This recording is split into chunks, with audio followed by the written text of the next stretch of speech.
So in my experience, people resist because they fear something. They fear loss, and no one wants to lose. Losing is a more powerful motivator than the potential of gaining something. So what does a typical organizational transformation look like? It's actually a trick question because there is no such thing as a typical change. This was a pivotal moment for me, and it was born out of a desire to distill the myths from the methods, to separate what really worked versus what was nice on paper, but was completely impractical in real life. And I wanted to share them with a broader audience from around the globe. And now we've come full circle to bring us back to today. So why a podcast? Well, I've always believed in the power of storytelling and the spoken word. I've seen it have the power to melt hearts, to change minds, to inspire a movement and move mountains.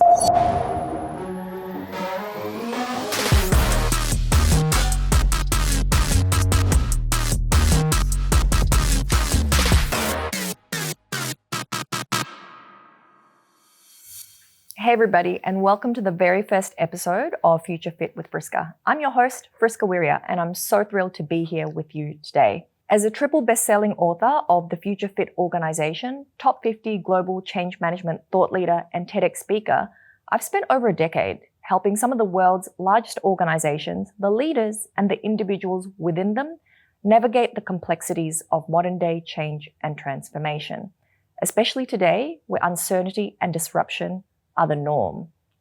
So in these podcast episodes, we'll be discussing such things as how can you disrupt without being disrupted? How can you get people of differing backgrounds, cultures, and ethnicities corralling around a common vision? How can you embed the rigor and the discipline that's required to challenge norms, the status quo, and the way things have always been done, sometimes for decades? How can you make sure that you're measuring the things that actually matter? So today, I'm going to be sharing a little bit more about my personal journey and the inspiration behind this podcast. First of all, I want to start off with a stat. Would it surprise you to know 3 to 8% of an organization's transformations actually succeed? And when I say success, it's being defined as whatever the benefits are being stipulated in their business case. So this success rate would be absolutely unacceptable elsewhere. I mean, can you imagine if a surgeon only succeeded in 3 out of 100 operations? Or if a lawyer only won 3 out of 100 cases? So my hope through this podcast is that it will help you buck this trend.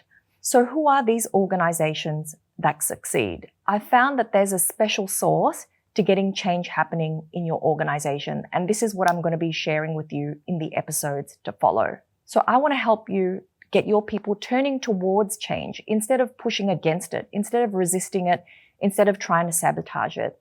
I shift resistance into resilience, and people think resistance is a bad thing, but it's not. It protected us in the era of dinosaurs when anything new and foreign could eat us.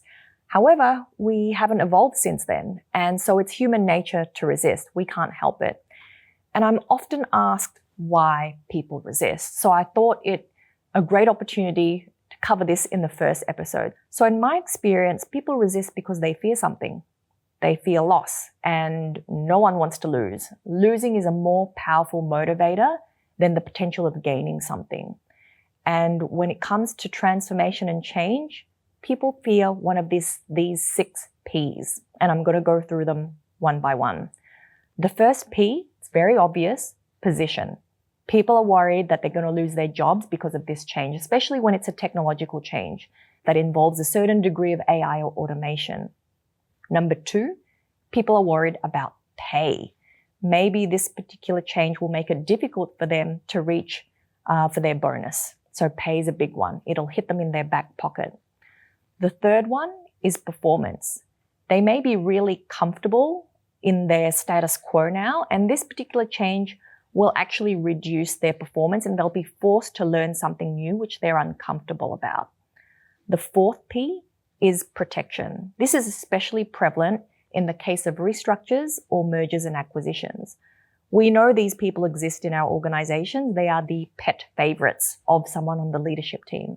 And perhaps in the case of a restructure, they'll no longer have that protection by that senior leader. The fifth P is prestige. So people have a sense of prestige in their role, in their jobs, and prestige means different things to different people.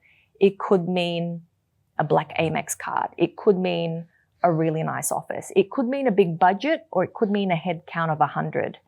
And when this particular change hits at people's sense of prestige, they will not be happy. They will dig their heels in and resist. And last but not least, the sixth P is power.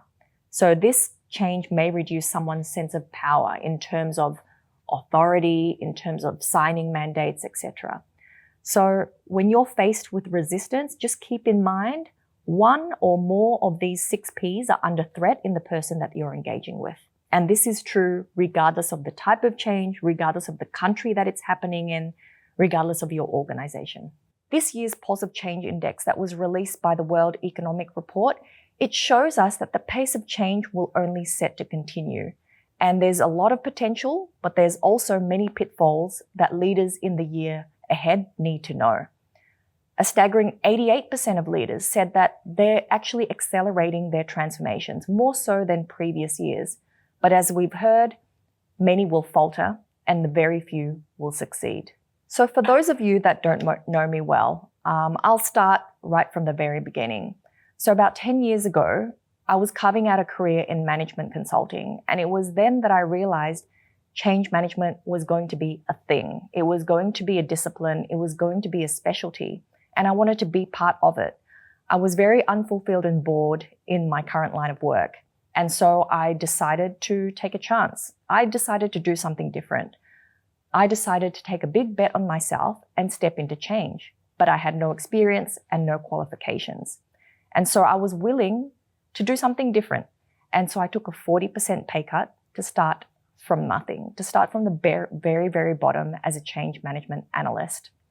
And fast forward 7 years later, I've done global restructures. I've done many, many digital transformations, too many to remember, mergers, acquisitions, pivots in corporate strategy, divesting an asset, and so forth. And the change programs that I've led have impacted up to 65,000 people across 6 of the 7 continents. And it's these learnings that I want to share with you throughout these episodes. It's these learnings that I want to share with you that will cut through the noise, because I've literally applied them. I'm not just speaking from theory, I'm speaking from experience. And I've applied these learnings in cities as diverse as Melbourne to Mumbai to Manado. So throughout these years, I quickly learned that successful transformations are not just about detailed strategies. They're not just about technical plans. They're not just about really elegantly engineered slide decks, frameworks, and tools. Managing change across different cultures, professions, ethnicities, it requires a deep understanding of people, of culture, of the ever-evolving business landscape, and it needs you to have a default setting of curiosity over contempt.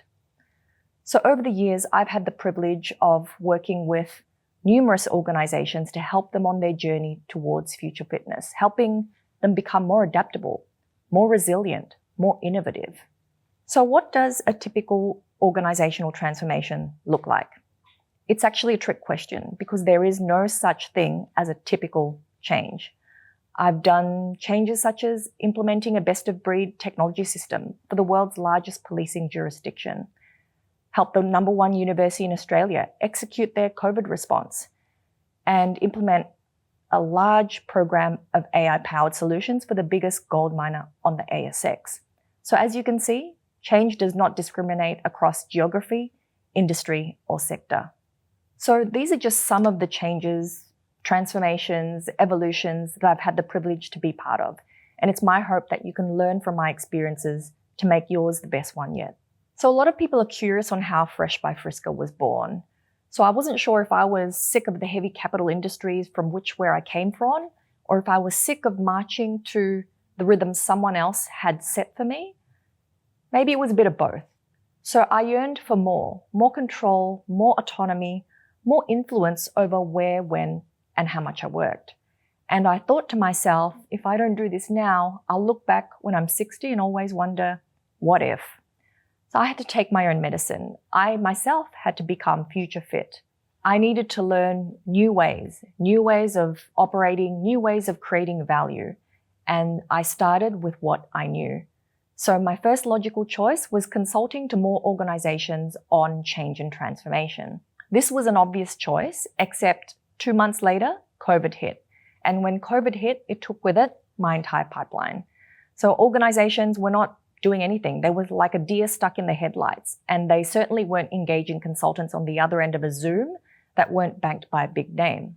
And the prospects that I were talking about, their projects were being delayed, rescheduled, or cancelled altogether. So I focused on what I could control. And that was myself, my beliefs, my mindset, my behaviors, my actions. So that was the silver lining of the lockdowns that we all endured. I started sharing what I knew with the world through articles, through videos, through case studies. And the reception was really positive. And as a result of that, it spawned different offers, different services, different products. And I've had the privilege of speaking at organizations such as UN Women, such as Salesforce, Microsoft, Culture Amp, to name a few. And then after that came the TED Talk. And the TED Talk was called The Truth About Future Fitness. And it went viral. It got on the top 10% of talks in the technology section. It's on tech.com. And after that, spawned my first book, The Future Fit Organization, A Leader's Guide to Transformation. This was a pivotal moment for me, and it was born out of a desire to distill the myths from the methods, to separate what really worked versus what was nice on paper, but was completely impractical in real life. And I wanted to share them with a broader audience from around the globe. And the response was overwhelming. It reached #1 in 36 hours with 3 other best-selling categories. And it propelled me to write more books, to further explore the themes of adaptability, innovation, and transformation, and how that connects with someone's culture. And that's resulting in a second book that's later out this year called The Future Fit Asian Organization. And now we've come full circle to bring us back to today. So why a podcast? Well, I've always believed in the power of storytelling and the spoken word. I've seen it have the power to melt hearts, to change minds, to inspire a movement and move mountains. This podcast is another way for me to connect with you, to share my experiences with the hope that they will empower you to become future fit and help your organizations through this phase of constant disruption. So each episode will feature different aspects of transformation, offering practical practices, offering practical advice, real-world examples, and actionable insights. Let's change gear for a second, because a lot of people, they're attracted to the words future fit, but they actually don't know what it means. In our fast-paced, interconnected world, change is constant, whether it's technological advancements, whether it's shifting market dynamics, whether it's global events or politics. The ability to adapt quickly and effectively is more important than ever before. You see, being future fit means being responsive to whatever comes your way, and that requires a mindset of continuous learning, agility, and resilience. So I'm often asked, what do I mean when I say I shift resistance into resilience? First of all, let's recap on the literal definitions of the word. So resistance means the refusal to accept or comply with something. And when we think of the French resistance, it was a secret organization that was resisting authority. This same thing happens in our organizations every single day. When organizations try to introduce and implement a change to the way that the things have always been done before without involving their people, people either opt out, clock out, or check out altogether. So the French resistance armed themselves with weapons. In the modern day working world, it's not like that. People don't reach for weapons. Instead, they resist by things like sabotage or undermining change efforts. They covertly or overtly do this. And by doing this, by letting resistance manifest, billions of dollars are wiped off the bottom line. Hundreds of thousands of hours are wasted each year because change initiatives falter, or they completely fail altogether. And when I say fail, I define failure by disengaged stakeholders, by non-existent buy-in, by invisible leadership. You see, all these things add up. And you'll often find that there's a lot of glacial evolutions masquerading as digital transformations. And this failure happens simply because organizations can't or won't transform that resistance into resilience. And when I say resilience, I define that as the capacity to withstand and recover quickly from difficulties. Resilience is toughness. Resilience is the ability of a substance or object to spring back into shape, right? It's that elasticity. Can you imagine for a second that when change occurs, no matter what that change is, a global restructure, an acquisition, a new operating model, an ERP, imagine that change is met with curiosity instead of contempt, that people demonstrate openness, a willingness to listen instead of digging their heels in. In my ideal world, resilient organizations are future fit organizations. They are those organizations that spring back into shape again and again and again, and that they improve their productivity, profitability, and heck, they maybe even rediscover this personality. And throughout this podcast, we'll explore key themes from my book and beyond. We'll delve into how to foster adaptability within your teams, how to cultivate an innovation mindset, which is crucial to long-term success, and how to build future fitness. We can help you bounce forward from unexpected setbacks and surprises stronger than before. We'll also cover practical strategies for leading change, build a culture of continuous improvement, and how to navigate the complexities of a diverse hybrid workforce. I'm going to be packing each episode with insights and advice to help you navigate your own transformational journey. So, who is this podcast for? Whether you're a leader looking to inspire your team, a professional seeking personal growth, or an organization striving for continued excellence, there's something here for you. We'll tackle real-world challenges, share stories of success and failure, and provide you the tools you need to thrive in the age of constant disruption. Thanks for joining me on this exciting adventure we're embarking on today. I'm passionate about helping you become future fit. Stay tuned for the next episode where we'll dive into how to reverse Jenga your people stack. We'll explore the fundamental concepts of a really robust people stack, key characteristics that you should be looking for during your hiring process if you're going through significant transformation, and we're going to learn who's got a people stack to die for.